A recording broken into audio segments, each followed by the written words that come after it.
Donc, ce que je vous propose, c'est qu'on commence tranquillement cette première session. Donc, je vous ai même préparé un joli petit diaporama.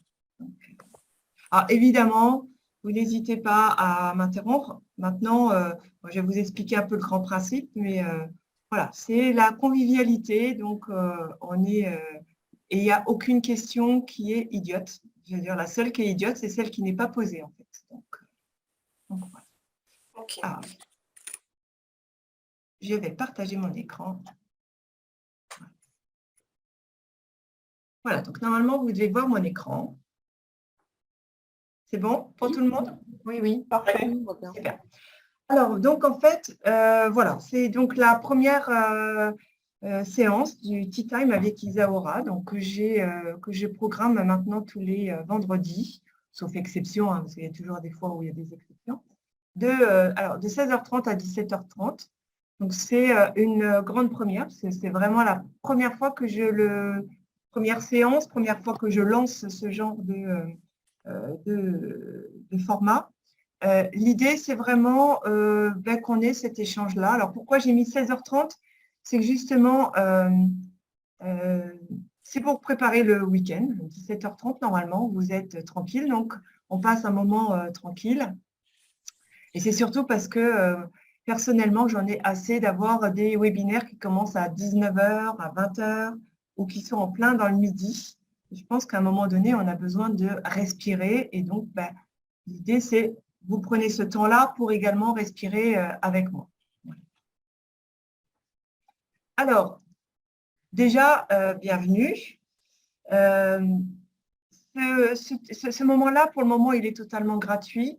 Et, je vais d'abord tester un peu, voir. Et donc, vous êtes mes bêta-testeuses. Je vous félicite. Mais l'idée, c'est vraiment, déjà, comment va se dérouler ce Tea Time, c'est je prends une thématique. Alors pour le moment, j'ai pris une thématique, c'est moi qui l'ai donnée, mais vous pourrez très bien me donner des thématiques où je fais une petite exposition pendant 20 minutes. Bon, là, je vais vous expliquer aussi qui je suis, pour la première, même si vous me connaissez quasiment toutes. Hein. Voilà. Donc, je prends une thématique, ça dure environ 20 minutes, et le but, c'est que tout le reste du temps, ce soit des questions et des réponses. Qui ne sont pas forcément dans la thématique. Je ne suis pas là en train de vous obliger à avoir des questions sur la thématique. La thématique, c'est juste pour prendre déjà un point de vue. Et les réponses, si je ne sais pas vous répondre, ce n'est pas grave, je les noterai et je vous répondrai ultérieurement, notamment parce que j'ai créé un groupe privé sur LinkedIn. Et là-dedans, je vais mettre également toutes les réponses à des questions spécifiques et vous pourrez me suggérer des thèmes que vous voulez voir abordés. D'accord. Alors déjà, qui suis-je? Même si la plupart me connaissez, mais peut-être pas non plus tout mon parcours. Donc en fait, ça fait 30 ans que je travaille sur le web.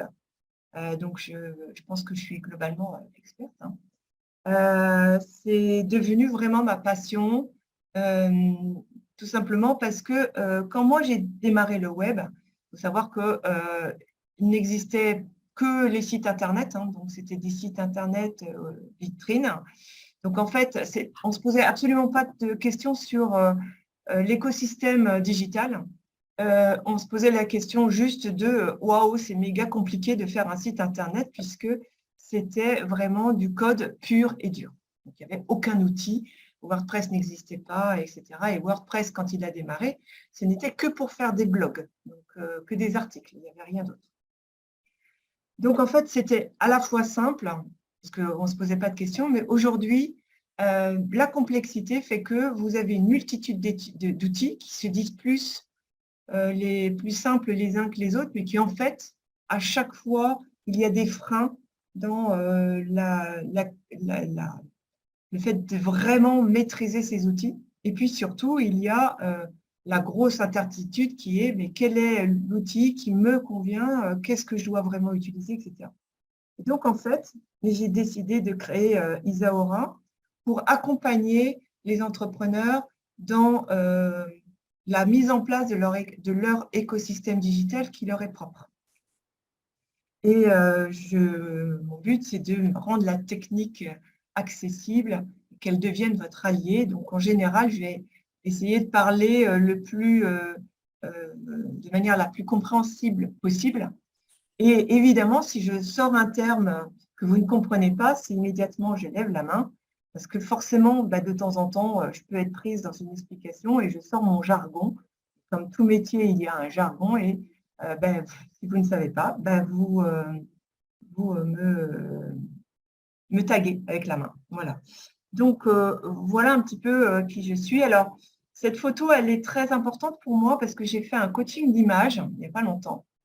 Parce qu'également, je voudrais, je m'appelle l'anti-agence digitale parce que je ne veux pas utiliser, je suis anti-agence parce que je veux rendre la technologie accessible, mais également parce que c'est pas parce qu'on est dans la technique qu'on n'est pas féminine. Et donc, en fait, j'ai fait un gros travail aussi sur mon image. Parce qu'à l'époque où j'ai fait mes études, on disait que les femmes qui faisaient des études techniques étaient des cajots. Voilà, donc ce n'est pas vrai. En tout cas, je pense que ce n'est pas vrai. Voilà. Bien, alors on va, si vous voulez bien, on va commencer sur la thématique qui est comment démarrer sur le web. Alors, je l'ai appelé comment démarrer sur le web, mais c'est aussi comment continuer et comment se développer sur le web. Parce que ce n'est pas parce qu'aujourd'hui, vous avez mis en place quelque chose que c'est valable pour tout le temps, en fait. D'accord. Donc, mon premier conseil, ça va être de dire, surtout, quand vous lancez quoi que ce soit sur le web, que ce soit au démarrage ou au lancement d'une nouvelle activité, la première chose, c'est surtout ne vous lancez pas la tête la première. La première des choses à faire, c'est vraiment de réfléchir à quel est l'objectif à moyen et long terme que vous voulez atteindre. Pourquoi? Parce que la technique, ce n'est qu'un moyen. D'accord? Par contre, ce qui est important, c'est qu'est-ce que vous voulez faire? Et en fonction de ce que vous voulez faire, vous allez chercher la réponse qui est la mieux adaptée à vous. Donc, surtout, ne pas vous lancer la tête la première. Et moi, j'ai été je dirais la première à recevoir des critiques quand j'ai créé Isaura. J'ai créé Isaura en novembre 2021. J'ai créé mon site en février 2022.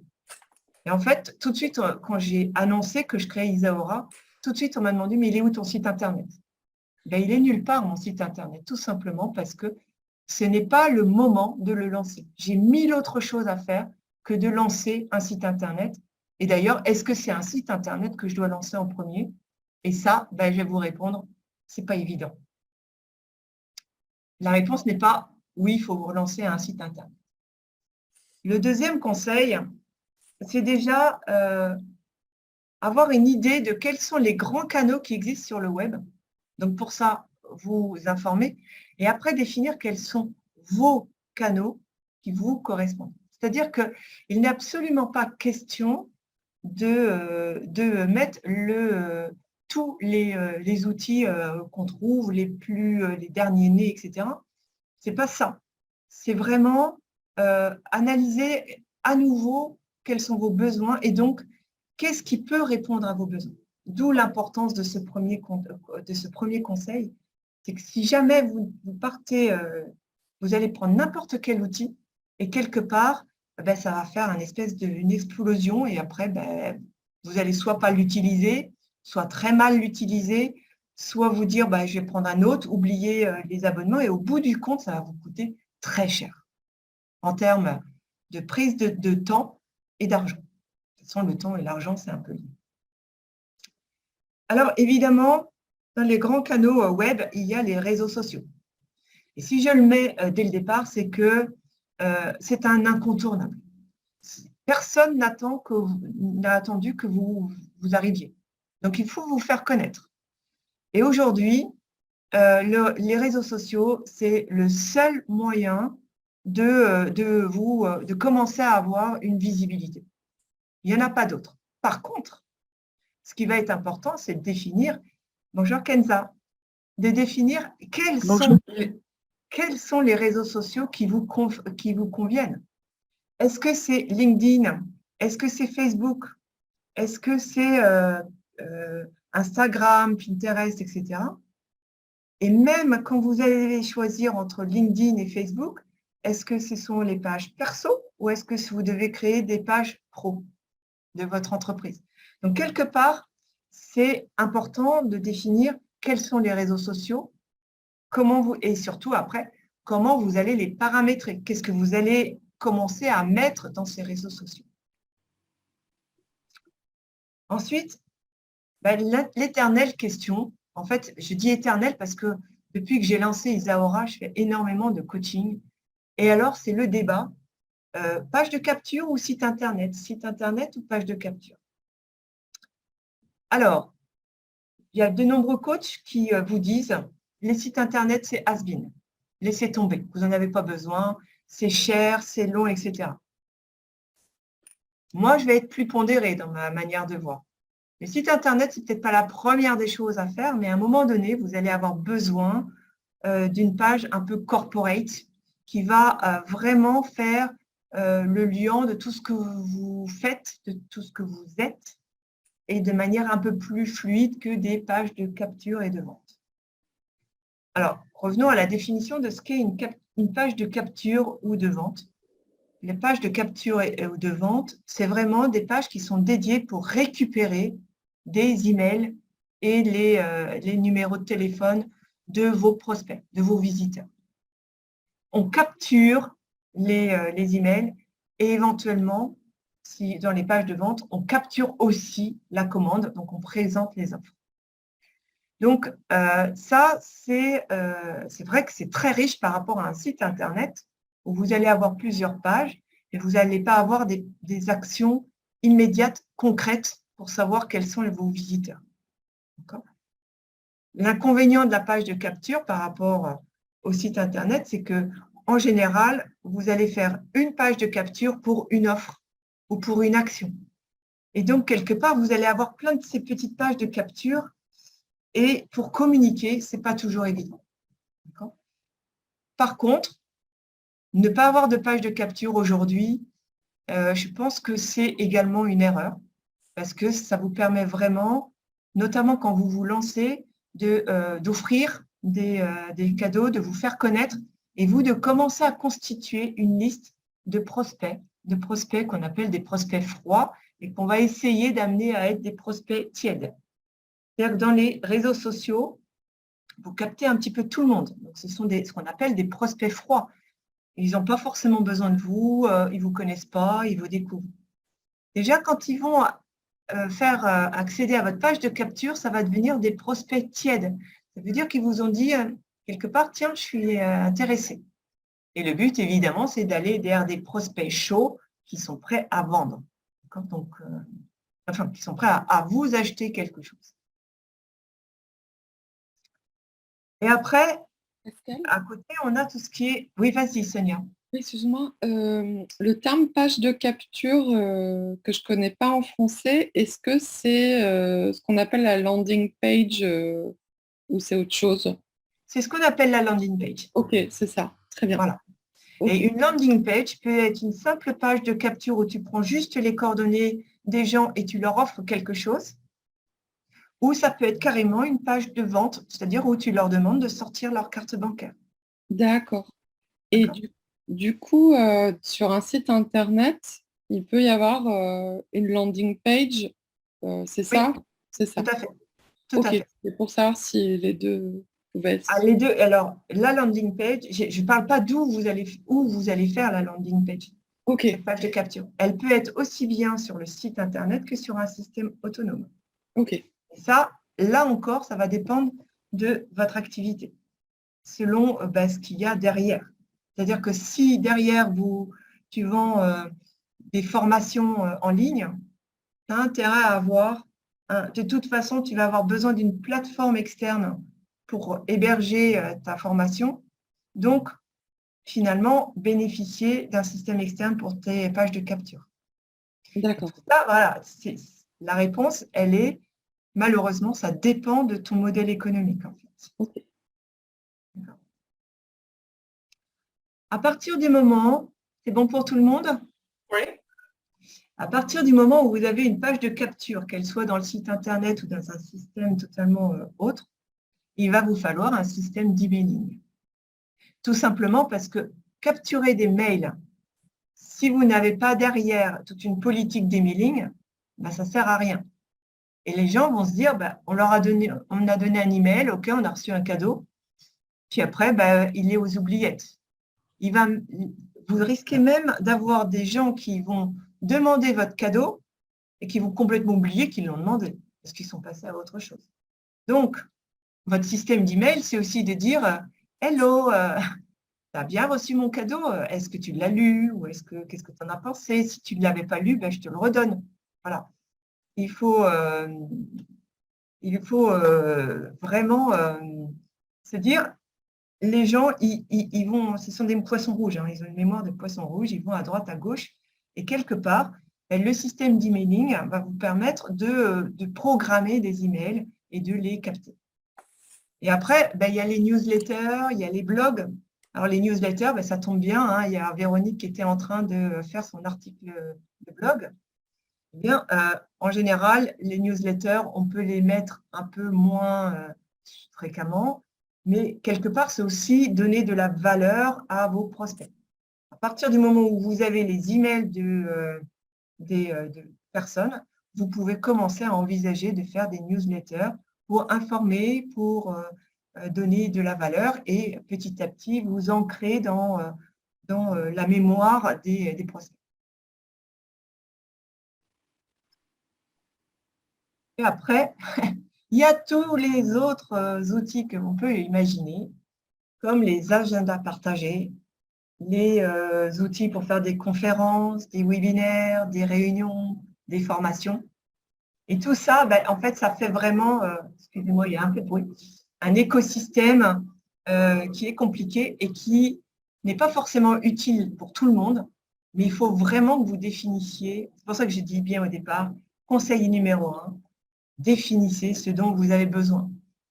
Le fait de connaître un petit peu tous les grands canaux du web, ça vous permet d'avoir l'idée de ce que vous pouvez faire. C'est pour ça que c'est important pour moi, ces tea time, parce que je vais vous donner ben oui, vous pouvez faire ci, vous pouvez faire ça. Mais après, c'est comme quand vous allez dans un supermarché, vous n'allez pas acheter tout. Vous allez acheter ce dont vous avez besoin. Ce dont vous avez besoin pour votre santé, pour votre maison, etc. Et ben là, c'est pareil. Il faut un petit peu avoir une notion de tout ce qui peut exister pour ensuite faire son choix. Alors, je ne vous parle pas des outils là aujourd'hui, parce que alors là, je pourrais vous en donner des tonnes. Ça peut faire partie de Tea Time, justement, où on va dire ben, qu'est-ce qui vaut mieux comme agenda partagé, qu'est-ce qui vaut mieux comme outil de webinaire, etc. Et donc, aller plus à fond. Mon troisième conseil, avant de vous lancer vraiment, c'est, bah oui, ok, vous avez défini un peu ce que vous vouliez faire, mais qu'est-ce que vous allez dire et comment vous allez le dire? Tout simplement parce que, si je reprends même l'idée de Isaora, j'ai fait mon site donc en février. J'ai commencé vraiment à communiquer sur notamment les réseaux sociaux, eh bien, il y a 15 jours. C'est un délai énorme, vous allez me dire. Sauf que, ben, quelque part, j'avais besoin de me dire, bon, ok, mais qu'est-ce qui va intéresser? Comment je vais le présenter? Qu'est-ce que je vais dire? Et pour ça, j'ai fait un gros travail sur ce qu'on appelle l'arc narratif. C'est-à-dire que je me suis formée sur comment capter l'attention et quelle est finalement l'histoire que je veux porter. Tout simplement parce que ben, vous êtes, on est, bon, moi au niveau des sites internet et de tout ce qui est digital, il y a une concurrence énorme. Donc il faut se distinguer. Mais c'est pas que moi. Je sais que Christine, elle fait quelque chose qui est beaucoup plus niché, même Sonia, mais il faut vous distinguer. Il faut vous sortir d'une nasse et avoir votre arc narratif, c'est également donner votre valeur et ce en quoi vous croyez. Donc ça, c'est l'arc narratif. Et autour de votre audience, le terme audience est important parce que ça signifie que vous avez défini également votre arc narratif, votre persona. Vas-y, Christine. Pascal, est-ce que tu peux expliquer ce que c'est exactement que l'arc narratif? C'est la première fois que j'entends ce terme. Hein. Et bon, sans doute Alors, que l'arc il existe narratif, d'autres termes. c'est vraiment, c'est lié également à ton persona. Donc, le persona, c'est quelle est ta cible. Ton arc narratif, c'est te dire, je vais raconter quelque part une histoire. Et l'histoire, elle est toujours en trois phases. La première phase, c'est, si on analyse toutes les histoires, c'est la situation initiale de ton client, donc du héros. Il a des douleurs. D'accord? Ben, par exemple, allez, on va prendre un exemple tout simple parce que je l'aime beaucoup. C'est le Hobbit. Donc, le Hobbit, il est tranquille dans sa vie, mais il s'ennuie, etc. Et d'un coup, il y a plein de magiciens qui viennent envahir sa maison et qui viennent apporter un déséquilibre. Donc, en fait, ce déséquilibre, ça fait que c'est les douleurs de ta cible. Après, la deuxième grande partie de l'histoire, c'est quelle va être la quête de ton héros. Donc, qu'est-ce qu'il va vivre comme étape pour enfin atteindre la phase finale qui est la réussite, le fait que, ça y est, il est passé d'un état stable mais inconfortable où il a été bousculé à nouveau un autre état où il est beaucoup mieux, où il a trouvé son nouvel équilibre. Donc, dans ton cas, c'est vraiment le fait de se dire, voilà, quelle est ma problématique, quelle est la transition. Et dans toutes les histoires, il y a ce qu'on appelle le mentor qui est à côté. Le mentor, ça va être Gandalf le Gris. Ça va être Christine qui va être là pour dire, ben, pendant toute cette phase de transition, je vous accompagne, je suis là. Je vais vous faire les étapes. Ça ne va pas être simple, mais je vais le faire étape par étape. Et à la fin, eh bien, vous avez atteint un nouvel état. Pour ça, je pourrais vous recommander un super petit livre qui est en très, très peu de pages, qui est édité par Vendez votre histoire, qui est « Comment réenchanter ton discours par une histoire ». Et en fait, ça change vraiment la donne parce que tu te mets, toi, en tant que mentor et tu montres que tu as bien compris l'état émotionnel au départ et comment tu vas faire pour aider et sortir de cet état émotionnel pour t'épanouir. Donc, c'est ce qu'on appelle l'arc narratif. En fait. Dans le replay, je vous mettrai cette petite référence à un petit livre. Il est hyper efficace et vraiment, il explique ce que c'est que l'arc narratif. Est-ce que ça répond à ta question, Christine? Oui, oui, parfaitement. Merci. Je t'en prie. Alors, vous avez, quand je parlais de persona, ça va pour vous, ça, vous comprenez ce que c'est que le persona. Le persona, c'est vraiment votre cible. Alors, vous en pouvez en avoir plusieurs. Hein. Oui, c'est ça, Kenza, c'est exactement ça. C'est vendezvotrehistoire.com/livre. J'essayais de partager l'info à tout le monde le temps que tu expliques. Ensuite, il faut une cohérence dans le design. Alors, aujourd'hui, je suis dans les couleurs, les browns couleurs de Christine. Bon, super, je suis contente. Et je suis quand même globalement assez proche de mon design aussi. Le design, c'est important. Pourquoi? Parce que ça va permettre à vos visiteurs de se dire « Ah tiens, mais ça, c'est Sonia. Ah, mais si j'ai ça, c'est Christine. » Il faut savoir que le visuel et cette ligne directrice du visuel, elle est importante. Et il faut éviter, même si je l'adore, le fameux sapin de Noël, hein, qui est qu'un jour, on va faire du rouge, un jour du vert, un jour du bleu, etc. Alors, je vais pondérer ce que je viens de dire. Imaginons que vous faites des thématiques le lundi, le mardi, le jeudi. Eh bien, vous pouvez très bien dire que votre thématique le lundi, ça sera le bleu, le mardi, le rouge et le jeudi, le vert. D'accord? C'est juste une cohérence dans votre communication pour que les gens se disent « Ok, on sait à qui on parle, qui on est en train de lire, quelle est la thématique. » Et puis, malgré tout, même si vous décidez de changer de couleur par jour, mettez toujours une couleur ou un logo ou une image qui soit votre fil conducteur. Donc là aussi, cette cohérence dans le design, elle est importante. Et là, Véronique, elle ne va pas me contredire. Prenez conscience que quand vous vous lancez, il faut maintenir une fréquence. C'est aussi une des raisons pour laquelle je ne me suis pas lancée avant, il y a 15 jours, parce que écrire, par exemple, un post Facebook une fois de temps en temps, ou une fois quand ça nous parle, alors d'un coup, on va être très productif, on va en faire 10, et puis d'un coup, on ne fait plus rien, eh bien, ce n'est pas bon du tout. Il faut savoir, notamment sur les réseaux sociaux, et ça c'est d'ailleurs Biba qui nous l'a partagé, il faut au moins un post Facebook par semaine si vous avez choisi de communiquer sur Facebook, un post par semaine sur LinkedIn, et Pinterest, il faudrait, pour être bien, 4 épingles par jour. Donc, il faut quand même, une fois si on s'installe dans Pinterest, se dire ok, si je veux vraiment rentabiliser mon investissement, il va falloir que je fasse 4 épingles par jour. D'accord?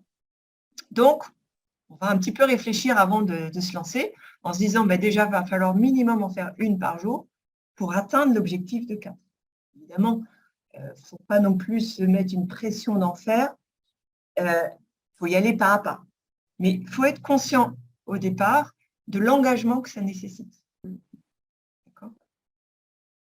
Je suis désolée, j'espère que je ne vous plombe pas l'ambiance. Mais voilà, il faut réfléchir. Vas-y, Sonia. Et du coup, Instagram, c'est toujours 3 par semaine, le minimum ou, Instagram, c'est vraiment, oui, minimum 3 par semaine. Ok. Ah En oui. fait, idéalement, ça serait 5 fois par semaine, quoi.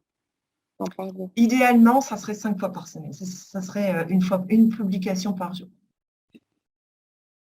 Et du coup, en fait, du coup, je pose cette question, c'est pourquoi? C'est pour être visible, c'est ça? C'est Oui. pour que l'algorithme il Oui, exactement. fasse partie des premiers posts qu'il met. C'est ça. Et puis, c'est pour toujours être présent en fait, dans le cerveau de la personne. C'est de se dire, tiens, elle a publié, et puis, tiens, elle a republié. Et ils ne vont pas forcément lire, mais quelque part, il va y avoir un truc en disant, ok, ce thème, ça ne m'intéresse pas, celui-là, ça ne m'intéresse pas. Ah, celui-là, ça m'intéresse. Tu vois, c'est vraiment ça. Et moi, je vois, je me suis abonnée à des newsletters. Ça m'énerve parce que je reçois des mails tous les jours. Ouais. Mais il y en a de temps en temps qui happent mon intérêt. Et donc, quelque part, je ne me désabonne pas. Ok. Voilà. Et en fait, est-ce que parce que moi, je le vois en tant qu'utilisatrice, c'est sûr que ça marche sur moi quand je vois répéter tout le temps. Il y a des personnes dont je vais suivre justement le podcast parce qu'il apparaît tout le temps, mais ça m'intéresse vraiment. Mais parfois, il y a aussi un effet de sursaturation. Tu vois, C'est pour ça que moi, j'ai pris le parti de chaque jour ait une thématique, un grand axe thématique privilégié. Si bien que les gens qui, quand ça sera rentré dans l'habitude, parce que là, ça fait 15 jours, donc c'est bon, je ne les ai pas encore gavés. Ils vont savoir que le lundi, ça va être ma rubrique La technique, c'est chiant. Mardi, ça va être une vidéo sur l'entrepreneuriat, notamment au féminin. Le jeudi, ça va être mes petits tips, trucs et astuces. Et le vendredi, c'est annoncer le tea time. Oui, du coup, c'est vraiment des posts qui ont à chaque fois ce qu'on appelle une valeur ajoutée. Toujours. Voilà, en fait, c'est pas une présence publicitaire, entre guillemets. Non, non. La présence publicitaire, tu la feras parce qu'à chacun de tes posts, tu vas mettre un appel à action. D'accord. Il ne faut jamais laisser quelqu'un se dire « Ok, bon, bah, j'ai lu. Ok, mais merci, ciao. » D'accord. Appel à action, appel à action, appel à action. Mais ce n'est pas pour vendre. Les réseaux sociaux, ce n'est pas tout de suite pour vendre. Sauf quand tu as une offre exceptionnelle et là, tu veux vraiment faire ton offre du mois ou ton offre du trimestre. Ou, voilà. D'accord. Et où là, c'est estampillé offre. D'ailleurs, sur Facebook, je crois que tu as la possibilité de mettre une offre. Ok. D'accord. Une question. Oui. Mettons que j'utilise 2 réseaux sociaux, Facebook et LinkedIn. Oui. Est-ce que je publie la même chose? Oui, tu peux. Je peux faire le même post? Oui. Tout simplement parce que, pour une fois, Google ne nous ennuie pas. Il ne va pas considérer que c'est de la duplication de contenu. D'accord. Donc, il ne va pas se dire je vais déréférencer Christine parce qu'elle a dupliqué du contenu. Donc, en fait, tu peux publier exactement la même chose sur les deux réseaux sociaux. Oui. Pas de problème pour ça. Et tu peux faire la même chose sur Google Analytics, sauf que Google Analytics, c'est un post par semaine. Et le post ne reste qu'une semaine. D'accord. Mais après mes retours, Google Analytics est très peu utilisé pour les posts. C'est juste un plus. D'accord. OK. OK. Alors, mon conseil numéro 4, c'est il va falloir se poser la question d'automatiser. Il est évident que plus vous allez automatiser, et plus ça sera gérable dans le temps. Parce que là, pour le moment, au démarrage, ça va, on a quelques postes, on y va à la main, on se fait la main, d'ailleurs, c'est le cas de le dire. Mais à un moment donné, gardez toujours en tête que quand ça va monter en puissance, il faut automatiser. Qu'est-ce que ça signifie d'automatiser? C'est justement pour éviter de prendre du temps. Et c'est surtout parce que vous allez mettre en place des outils. Et il faut que ces outils, ils communiquent ensemble. Je prends mon cas. Plus simple, hein, puis comme ça, alors, dites pas que je suis égoïste, mais au moins c'est clair. J'ai une plateforme pour faire la captation de mes mails parce que parce que je vends des formations en ligne. Donc, j'ai ce qu'on appelle mon système qui est Système IO. De l'autre côté, j'ai un calendrier parce que je propose à tout le monde un audit gratuit pour de l'accompagnement. Donc, j'ai un calendrier partagé qui est Calendly. Et puis, j'ai Zoom qui me sert là aujourd'hui pour faire cette réunion, mais qui me sert aussi pour faire des rendez-vous, pour faire les rendez-vous avec les gens. Et donc, quelque part, qu'est-ce que j'ai fait? J'ai pris mon agenda et je l'ai connecté avec Zoom, de telle sorte que dès que quelqu'un se connecte dans mon agenda, automatiquement, ça crée ma réunion et ça envoie le lien de la réunion toute seule à mon prospect. Je n'ai pas besoin de me dire, mince, j'ai mon rendez-vous, il faut que je crée ma réunion, que je lui envoie à la main le lien. C'est fait tout à fait automatiquement, de manière instantanée, pas de souci. En plus, avec Calendly, vous pouvez paramétrer le fait que la veille du rendez-vous, il renvoie automatiquement le lien.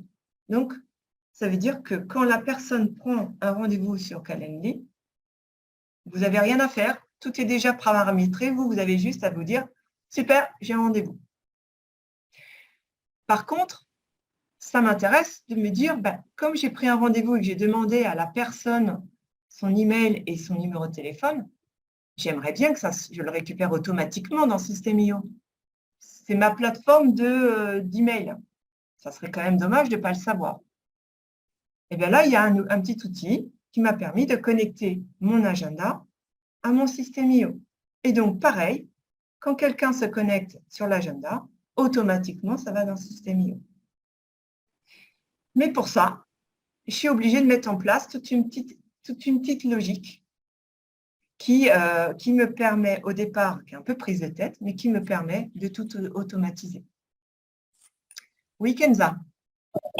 Oui, j'aurais voulu savoir quel est cet outil, parce que c'est quelque chose que je n'ai jamais pensé à faire, tu vois, de récupérer les emails, même dans mon groupe Facebook, effectivement, je demande le téléphone et l'email. Vu qu'on avait échangé ensemble concernant les SMS, que c'était très coûteux, il m'est jamais venu l'idée de faire ça, d'aller dans le système IO. Est-ce qu'il y aurait donc cet outil, comment il s'appelle? Est-ce qu'il est payant? Comment ça se passe? Alors, évidemment, au bout d'un certain temps, il est payant. Alors, d'où l'intérêt du Tea Time, c'est que ça vous donne l'idée que ce genre de système existe. Parce que quand on ne sait pas que ça existe, on n'y pense même pas. Alors, il y a un outil qui est magique, qui s'appelle Zapier, Z-A-P-I-E-R. Je vais vous le mettre dans la discussion. Alors, il est magique, mais il n'est pas très simple. Et il est anglais. Par contre, c'est vraiment un outil qui amène presque toutes les applications à communiquer les unes avec les autres. C'est gratuit tant qu'on ne fait pas plus de 3 connexions, je crois. Après, ça devient payant comme tout Internet. C'est-à-dire qu'on a le droit de connecter que 3 fois, c'est ça? C'est-à-dire que tu peux faire trois ponts entre une application et une autre. D'accord, ok. Et ça me fait penser aussi à un logiciel comme ça, alors j'ai oublié le nom, où tu peux poster une fois et ça poste sur tous tes réseaux sociaux. Comment ça s'appelle? Il y en a un qui s'appelle Hootsuite qui permet de… C'est ça. Voilà. Celui-là. Ok. Mais c'est gratuit, ça? Non. Non. Ah, non. D'accord. Ah, non, c'est pas gratuit. Enfin, en tout cas, quand c'est gratuit, c'est très, très limité. Et surtout, ça ne marche pas sur Facebook public. Donc, c'est que sur le Facebook privé, sur de société. Donc, Merci. voilà. Dernier point. Eh ben, le problème, c'est qu'aussi, il va falloir que vous trouviez un moyen pour vous retrouver dans tous les différents chemins. Parce que vous avez l'adresse de votre agenda. Puis après, vous allez avoir l'adresse de votre ou de vos pages de capture. Et puis, vous allez avoir l'adresse de votre site Internet. Et donc, c'est là où il va falloir je vous mets juste un petit warning, avoir un endroit où vous mettez ce qu'on appelle les URL utilisés pour pouvoir savoir à chaque fois que vous faites une communication vers quelle page vous voulez faire aller l'internaute après. Voilà. C'est juste une maîtrise à avoir, de se dire, bon ben voilà, dès que vous créez une page, vous gardez en mémoire, dans un document, le lien sur lequel vous allez devoir communiquer. D'accord? Et donc, le conseil numéro 5, c'est je reviens finalement au conseil numéro 1, c'est qu'il faut vraiment que vous fassiez un audit de ce dont vous avez besoin, de vous poser la question, et donc c'est là que moi je peux intervenir en tant que mentor, c'est est-ce que c'est réalisable? Est-ce qu'il y a rien que vous posez la question, est-ce qu'il y a un moyen pour relier mon calendrier à mon Zoom? J'ai rêvé que ça pouvait se connecter seul. Pascal, est-ce que ça peut se faire? Et c'est là où, d'où l'intérêt du groupe privé, parce que vous pouvez poser des petites questions et je vous y répondrai. Et donc, ben, évidemment, alors j'aurais dû le faire un peu plus vite. Je vais finir par prenez rendez-vous avec moi et parlons de votre accompagnement. Alors, vous allez vous dire, bah oui, c'était à ça qu'elle voulait arriver. Elle veut nous capter. Ben non. Enfin, ben si.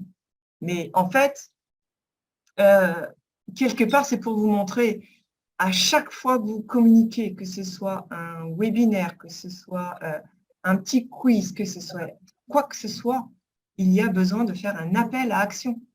Là, l'idée, c'est de dire, OK, donc, and so what? je fais quoi après? Ben après, vous venez me voir. Sonia, elle fait un petit webinaire sur l'astrologie chinoise. And so what? C'était passionnant. Je fais quoi maintenant? Je fais comment pour la contacter? Je veux acheter mon cheval. Ben, je fais quoi? Christine, elle m'a l'air super. Ainsi de suite. Donc, quelle que soit votre communication, posez-vous la question vers quelle page, vers quelle action vous voulez pousser, vous voulez amener votre prospect. Moi, aujourd'hui, tous mes books, tous mes publications, je les amène à prendre rendez-vous avec moi. Pourquoi? Parce qu'aujourd'hui, je vous ai parlé des 2 premiers credos de Isaora, qui est rendre la technique votre allié.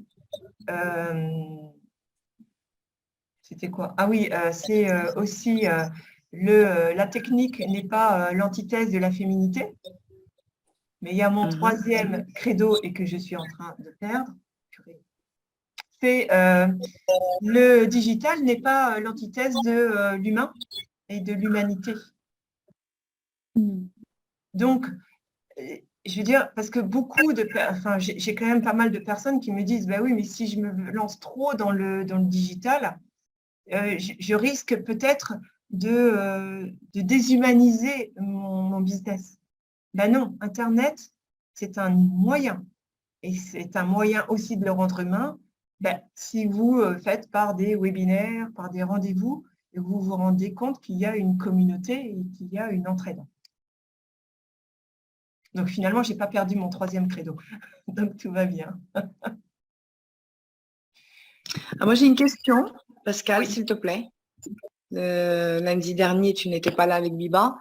On a parlé de la liste d'emailing. Alors, il y a eu une vidéo, tu sais, pendant l'été, là, sur les 30 jours, 30 questions, où elle disait qu'on pouvait acheter des listes d'emailing. Qu'est-ce que tu en penses? Parce que moi, aujourd'hui, j'ai que 6 contacts. Enfin, en me comptant, on va dire, et comptant quelqu'un de ma famille, j'ai que 6 contacts. C'est très difficile de trouver des emails, malgré qu'on a déjà un système en place. Enfin, tu connais déjà mes tunnels. Donc, quel conseil tu as à me donner par rapport à ça? Parce que je ne veux pas aller acheter une liste d'emails qui soit, par exemple, que pour la santé, en disant, bah, allez, je vais gagner au loto, c'est au bonheur la chance, je vais payer ma liste d'emails hyper cher, est-ce que j'aurai un retour ou pas? Ça, je ne peux pas le savoir. Alors, elle parlait d'acheter des listes d'emails et elle parlait aussi d'acheter des listes de prospects. Voilà. Alors, personnellement, je suis totalement contre. Tout simplement parce que déjà, au niveau du RGPD en France, normalement, tu n'as le droit de contacter par email que des gens qui t'ont donné leur accord. Alors, normalement, même, on doit être encore plus strict, c'est-à-dire on doit faire ce qu'on appelle le double opt-in. Là, tout le monde lève la main. Alors, ça veut dire quoi? Ça veut dire que normalement, quand une personne te donne leur email, ça veut dire qu'il a donné quelque part son accord à ce que tu le recontactes. Normalement, le double opt-in, donc c'est ce qu'on appelle un opt-in. C'est-à-dire on est d'accord. Le double opt-in, c'est ce que recommande le RGPD. C'est normalement, tu envoies, la personne te donne ses coordonnées, tu lui envoies un premier email en disant, alors, pour formaliser et finaliser ton inscription, merci de reconfirmer une 2e fois que tu es bien d'accord. C'est ce qu'on appelle le double opt-in. Et tant qu'il n'a pas fait le double opt-in, normalement, tu n'as pas le droit de communiquer. Donc ça, c'est le premier truc. La plupart du temps, on essaye de faire de l'opt-in en mettant une petite mention RGPD en disant, en envoyant ce formulaire, je conçois recevoir la newsletter et j'ai le droit de me désinscrire. On contourne un petit peu déjà. L'autre inconvénient majeur d'acheter une liste d'emails, c'est que tu risques d'avoir un taux de désinscription énorme ou d'être spammé de manière énorme. Or, si tu es spammé par System.io, par exemple, si on parle de System.io, ou LearnyBox, ou ActiveCampaign, tous les logiciels qui envoient des emails, S'ils voient que tu l'envoies de manière massive d'un coup, eh ben, ils vont te mettre immédiatement sur la liste noire. Ce qui m'est arrivé. En sachant qu'elle disait que ces gens-là, ils donnent quand même leur accord avant de vendre la liste d'emails. Voilà, ils achètent, enfin, ils nous vendent des listes d'emails qui sont fiables de personnes qui ont donné leur accord. Mais je suis d'accord avec toi. Ils ont donné leur accord peut-être ou peut-être pas, tu n'en sais strictement rien.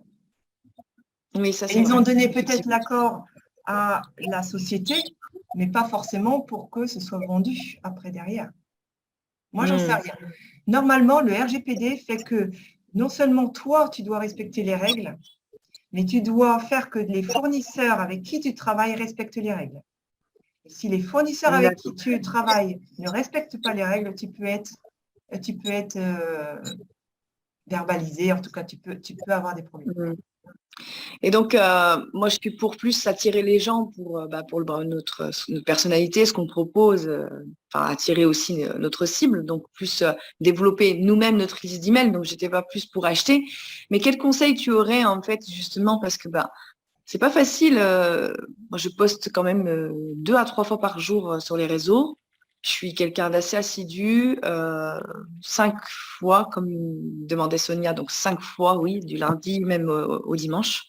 J'ai aussi un groupe et de fédérer et d'attirer des gens pour justement capter leur liste d'emails, même en allant discuter en message privé, c'est pas évident.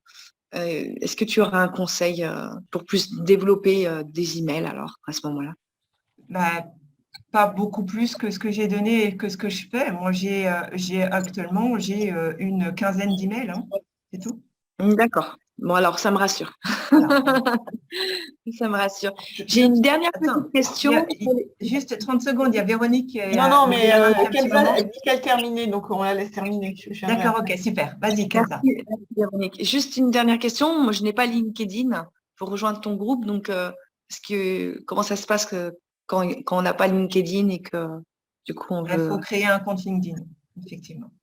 Mais comme tu me l'avais déconseillé, du coup, c'est pour ça. Je ne t'avais pas déconseillé. Je t'avais dit qu'effectivement, comme tu étais en B2C, c'était mieux de travailler de faire tes publications sur Facebook.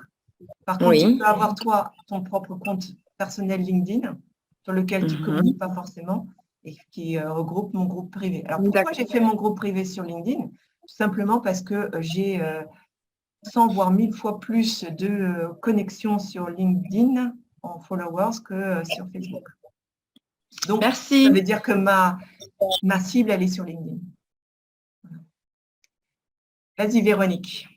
Oui, alors merci. Donc, moi, je voulais revenir sur l'histoire du double opt-in et vous faire part de mon expérience, comme ça va un peu illustrer ce que tu venais de dire. Et puis, en même temps, j'ai une question derrière à poser.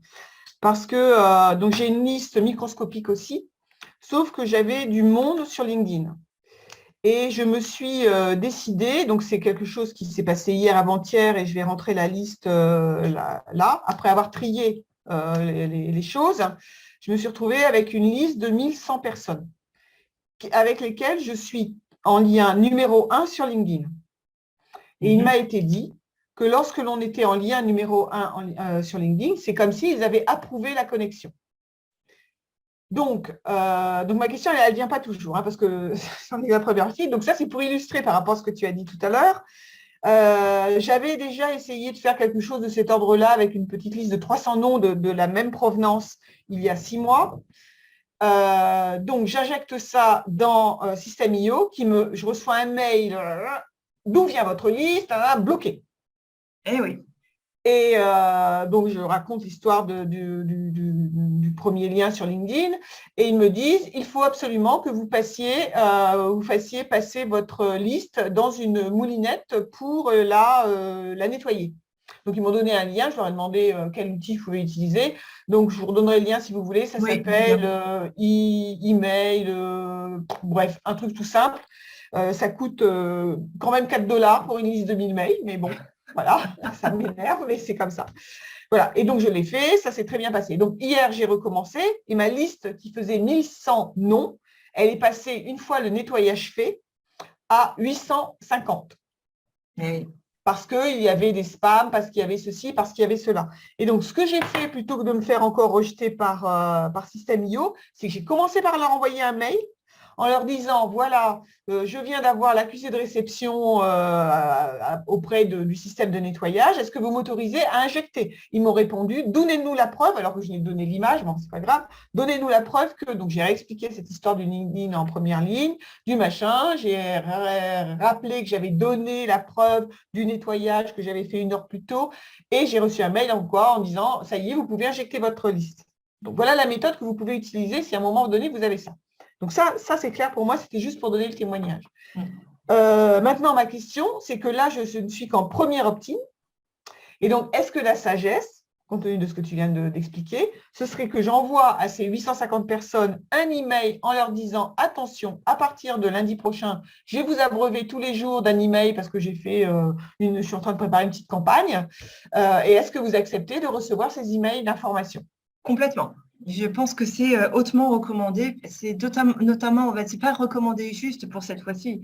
C'est aussi c'est recommandé quand d'un coup, tu décides de faire beaucoup plus d'emails, prévenir ton audience que voilà, ils vont recevoir parce que comme ça, ils ne vont pas être choqués.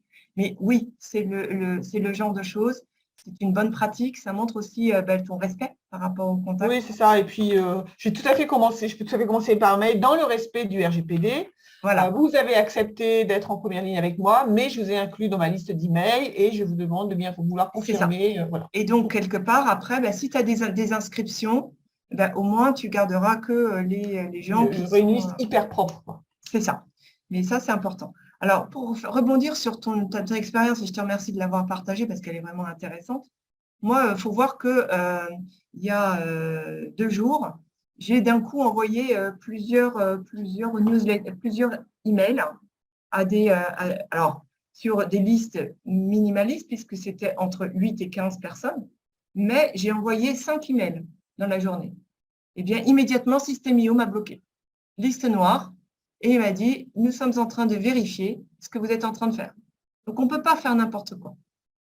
Et c'est d'autant plus important, et j'en suis contente d'ailleurs, parce que si j'ai ces systèmes de contrôle sur System.io qui existent aussi sur LearnyBox, parce que LearnyBox, j'avais déjà testé et ça avait déjà fait ça, c'est que derrière, après, ça veut dire qu'il y a suffisamment de sérieux pour que les emails que vous envoyez ne soient pas dans les spams des gens. Et donc, que quelque part, vous ne soyez pas grillé. Donc, ça, c'est important. Votre e-réputation, elle est vitale. Parce qu'une fois que vous l'avez perdue, c'est pas bon. Vous ne pouvez pas la retrouver. J'ai une autre petite question en complément de ça. Donc, je vais donc envoyer quelque part 837 emails ou 850 emails. Et je vais devoir attendre les 850 retours. Ou bien est-ce que je mets dans le truc en disant sans réponse de votre part d'ici 4 jours, je considère que vous avez accepté de dialoguer avec moi. Dans le mail, tu leur dis si vous ne voulez plus recevoir cet email, merci de vous désinscrire. Ah oui, je fais à l'inverse. Bah oui, tu fais à l'inverse. Et donc, une fois qu'ils se désinscrivent, ils vont être tagués désinscrits. Et toi, tu les auras dans non désinscrits. Non, tu le fais dans l'inverse. Il ne faut pas que ce soit toi qui fasses le travail.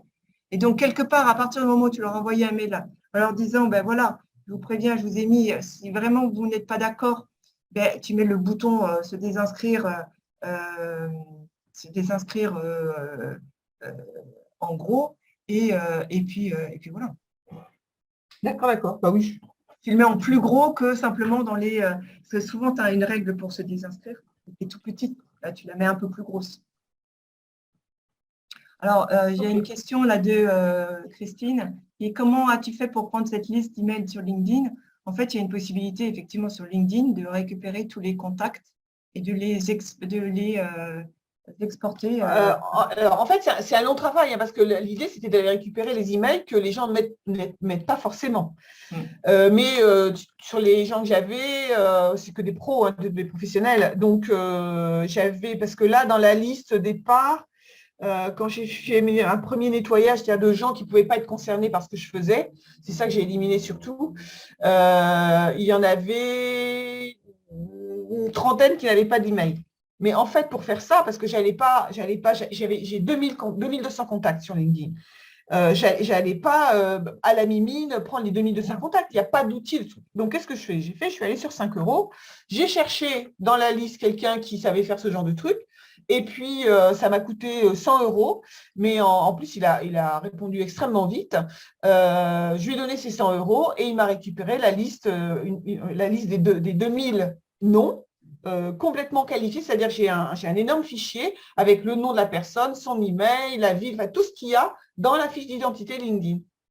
D'accord. Et après, je me suis amusée à trier les données avec ce truc-là, dans un tableau Excel. Donc, ça veut dire que lui, il l'a fait manuellement, en fait. Il est Non, allé non, non. chercher sur le profil. Non, il y a sûrement Non, des... il a un non. outil parce qu'il a répondu des quasiment du jour au lendemain. Non, il y a Non, des il a un outils. outil d'extraction qui lui a extrait ça en une demi-heure. Il a paramétré son truc et puis basta, quoi. OK. Voilà. Merci. Donc, voilà. Est-ce qu'il y a d'autres questions? Oui, Sonia. Oui, c'était plus, je reviens un peu en arrière sur l'intervention de Kenza. Et Pascal, il y a un moment où tu parlais de tous ces outils comme des moyens. Et je ne sais pas quelle profession fait Kenza, mais en tout cas, moi, je me suis rendu compte que ce qui me permettait vraiment de créer des liens, en fait, c'était de rencontrer les gens pour de vrai, en fait. Que des personnes que je rencontrais lors d'événements, etc. En fait, j'avais un... ensuite, s'il y avait quelque chose qui se mettait en place, ou d'organiser des webinars, enfin des petits ateliers découvertes, comme tu le fais là, Pascal, avec ton Tea Time, où en fait, là, après, ça... Donc, j'ai vu qu'en plus, tu étais naturopathe. Donc, je pense que aussi, c'est des professions où, enfin, les thérapeutes, je trouve que rien ne remplace le lien humain, en fait. Je dis pas qu'il n'y a pas d'humain derrière la technique, hein, pas du tout. Mais je pense que c'est d'autant plus important que les gens voient. Enfin, moi, je sais que je sais pas pour vous, mais là, sur le petit panel de 5, moi, la naturopathe que je suis allée voir, c'est parce qu'on me l'a recommandé. J'aurais jamais cherché une naturopathe sur Instagram, par exemple. Oui. Mais bon, ça, c'est moi, hein, et puis, chaque génération aussi a ses codes de consommation.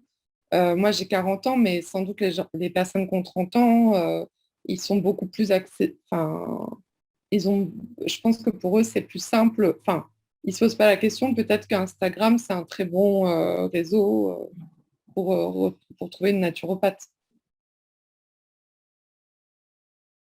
Ok, super. Alors, est-ce qu'il y a d'autres questions ou on s'arrête là? Alors, Moi, si on c'est clair, s'arrête merci beaucoup. Si on s'arrête là, ce que je vous propose, c'est que on termine la séance avec ce que j'aimerais avoir, c'est juste un petit mot sur le retour de ce que vous avez pensé. Et deux, qu'est-ce que vous allez faire ce week-end? Voilà. Moi, j'ai bien commencé. C'est très clair, vraiment limpide. Ce que je vais faire ce week-end, je vais continuer mon texte de blog parce que le vendredi, mais souvent il n'y a pas assez du vendredi.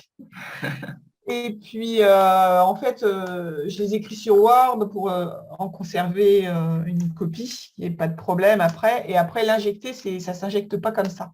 C'est très long. Je mets minimum 1h30 pour... Tu l'injectes dans quoi? Dans System.io, dans le truc de blog de System.io. Okay.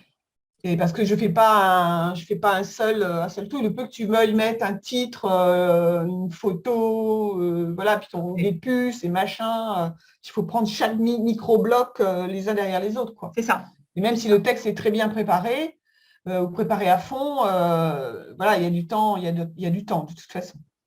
Est-ce que tu n'as pas intérêt à te créer un modèle sur System.io? Non, parce que non, enfin, en fait, non, ce que je fais aujourd'hui, c'est que je fais des copier-coller d'un article sur l'autre. Hein.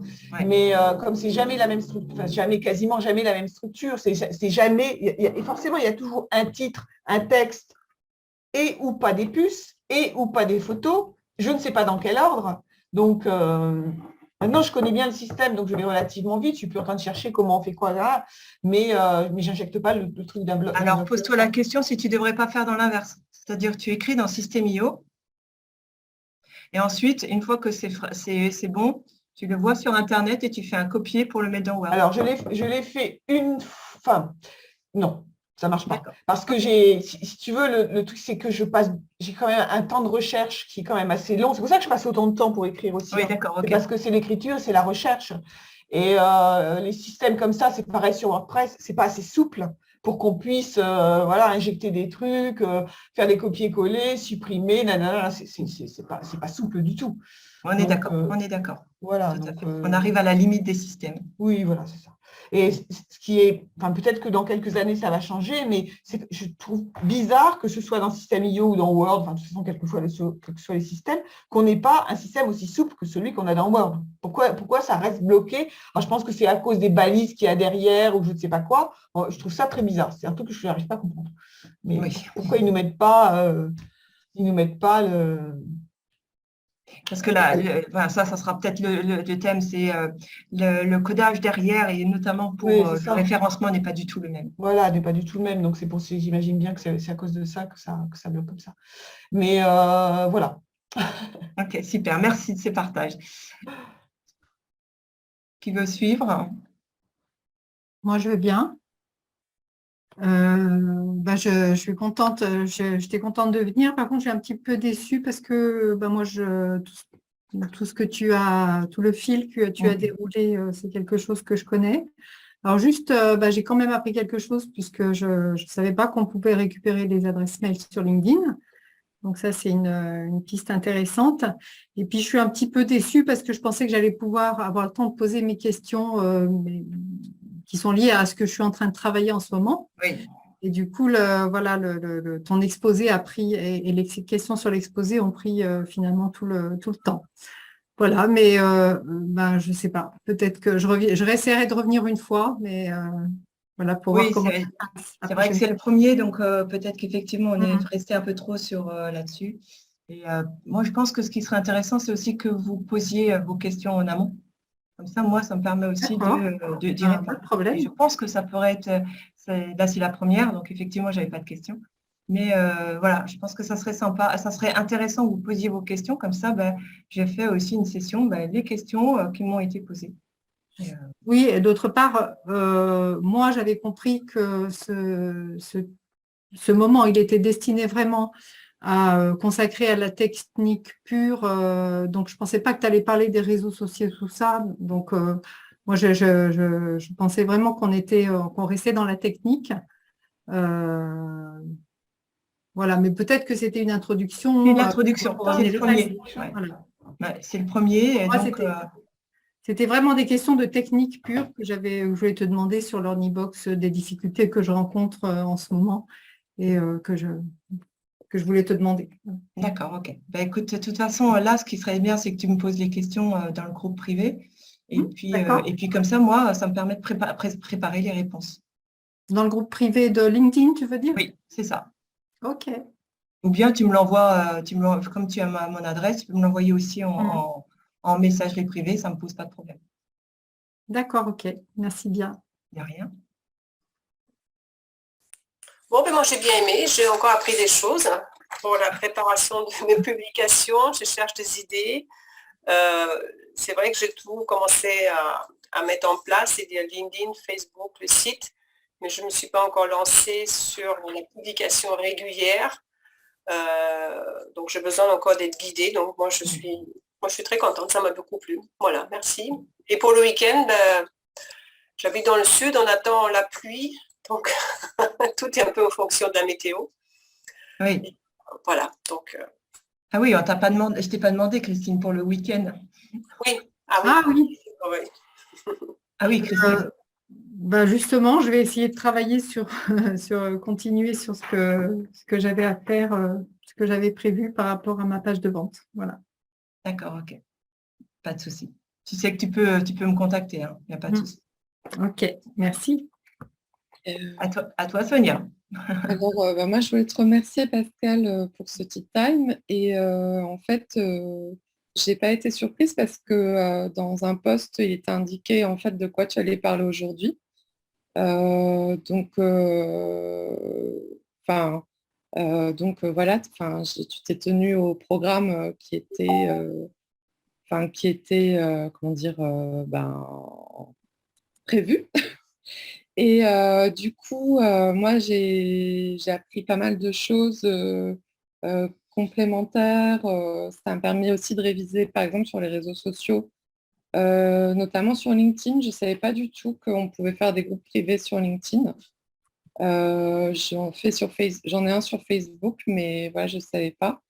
Zapier aussi, j'en avais entendu parler, mais j'avais pas très bien compris à quoi ça servait, donc ça me paraît clair. Et voilà, donc je te remercie pour ton exposé qui était très clair. Et c'est vrai qu'on a posé pas mal de questions.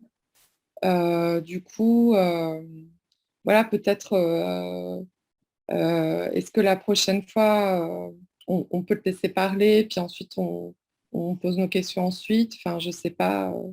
Ou bien je peux peut-être faire une série où il y a un thème et la semaine suivante, c'est uniquement vos questions, vos réponses, etc. Ça peut, je cherche aussi encore Bien sûr. le format, en fait. Et tu fais quoi ce week-end?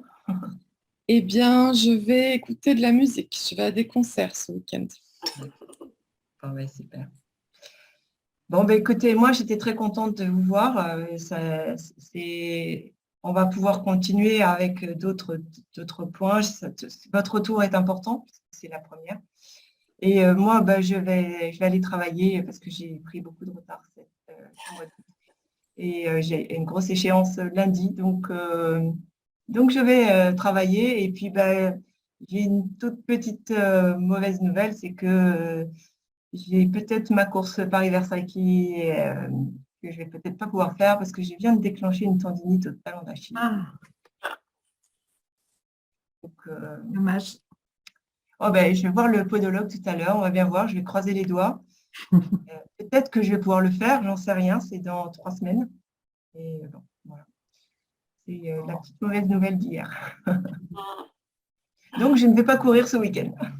Si je puis me permettre, il ne faut pas croiser les ligaments. Ah oui. C'est mauvais, mais il est vendredi soir à 17h. C'est normal, il est 17h30. Voilà. À cette heure-là, c'est plus possible. Voilà. Merci. Et en tout cas, Christine, n'hésite pas à me poser des questions, à me contacter puisque je travaille ce week-end. Voilà. C'est que normalement, on doit travailler ensemble, donc il n'y a pas de souci. Merci beaucoup. Christine, tu as vu, j'ai mis les noms des 2 machins là pour tes listes d'emails dans la discussion. Oui, j'ai vu, je viens de les relever. Merci beaucoup. Mais écoutez, je vous remercie. Dès que l'enregistrement sera disponible, je vous l'envoie. Et puis, je vous remercie beaucoup de votre présence et puis je vous souhaite un bon week-end. Et donc, à la semaine prochaine? Et à la semaine prochaine.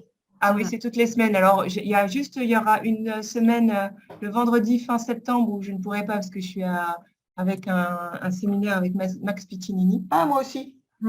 Destination réussite, c'est ça? Oui, c'est ça. Mais en visio, je n'y serai pas présente. Moi, j'y serai en présentiel. Donc voilà. Donc là, ce vendredi-là, je ne le ferai pas. Mais sinon, ouais, je vais le faire tous les vendredis. D'accord. Ok. Voilà. Un bon week-end à tout le monde. Merci beaucoup. Au revoir. Merci, au revoir. Merci beaucoup.